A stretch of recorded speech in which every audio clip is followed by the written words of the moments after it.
Kita ngomongin lagi sektor minyak dan gas alam kita yang sejauh ini telah dihadapkan pada banyak masalah. Baru-baru ini, Kejaksaan Agung menggeledah kantor Kementerian Energi dan Sumber Daya Mineral pada Dirjen Urusan Minyak dan Gas Alam dalam rangka menelusuri dugaan korupsi minyak mentah di Pertamina dan KKKS periode 2018-2023. Pasca penggeledahan, selanjutnya berujung pada pencopotan Direktur Jenderal Minyak dan Gas Bumi, Dirjen Migas, Kementerian SDM, Ahmad Muhtasar. Asosiasi Perusahaan Minyak dan Gas Nasional, Aspermigas, menilai pencopotan itu ganggu operasional dan investasi migas di Indonesia. Apakah kasus korupsi itu ada kaitannya dengan pencopotan Dirjen Migas saat ini? Mengapa baru sekarang ditindak? Jika pemerintah serius, jangan hanya menangkap pion-pion kecil, tumbangkan gurita mafia migas hingga ke akarnya.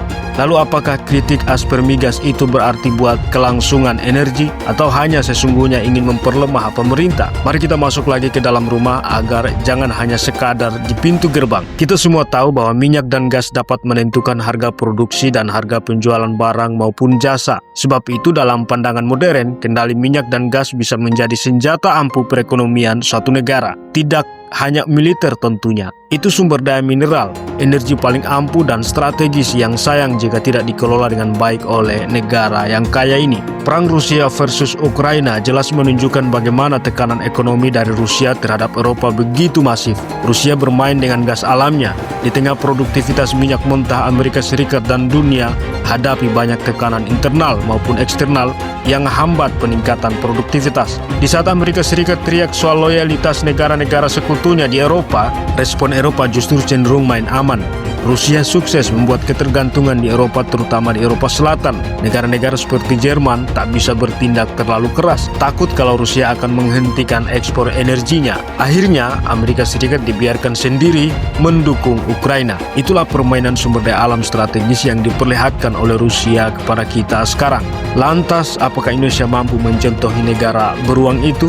Langkah Indonesia untuk memainkan perannya dalam perang ekonomi global lewat sumber daya alam strategis seperti minyak sebenarnya sangat mumpuni. Bisa lebih gila dari Rusia. Kita punya sumber daya alam strategis yang melimpah. Tidak hanya ada minyak dan gas, kita juga punya logam, juga ada batu bara. Itu harusnya jadi sumber daya alam strategis negara yang perlukan pengamanan dan perlindungan ekstra kita semua. Dunia sekarang membutuhkan itu semua, terutama negara-negara seperti Cina, Jepang, dan Amerika Serikat. Bahkan mereka mau halalkan segala cara untuk mengobrak-abrik negara-negara yang punya sumber daya alam agar tidak selangkah lebih maju dan tetap menjadi negara mundur selamanya. Di tengah kepentingan besar negara-negara itu, satu hal yang sangat disayangkan, ternyata Indonesia sudah terjebak dalam perangkap tikus. Ironisnya, pemerintah dan swasta kita justru sibuk adu argumentasi yang receh, kekanak-kanakan. Bukannya fokus memperbaiki keadaan, mereka justru sibuk saling menjatuhkan hanya karena jabatan dan kekuasaan. Di saat yang sama, sumber daya alam kita terus dirampok, impor jalan terus, dan lebih besar dari produksi minyak dalam negeri kita yang stagnan di angka 600.000 barel per hari di 2024. Sementara permintaan pasar domestik kita